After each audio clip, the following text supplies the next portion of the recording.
Why do some people struggle with self-confidence? The first is fear of mistakes. The core of self-confidence lies in embracing our imperfections. Many have the skills and guidance to succeed, yet the paralyzing fear of mistakes holds them back. Remember those times when a single reprimand or rejection made you second-guess everything?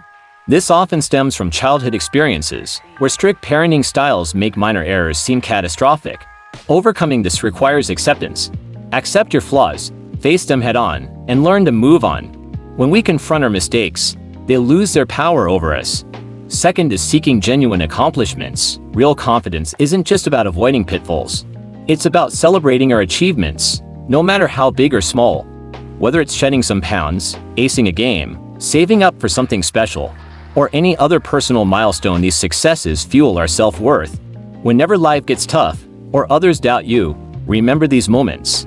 They prove you're capable and valuable. But a word of caution, don't chase accomplishments merely for validation.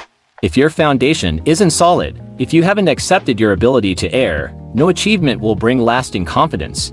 It's like building a skyscraper on shaky ground. True confidence is a balance between accepting our flaws and recognizing our achievements.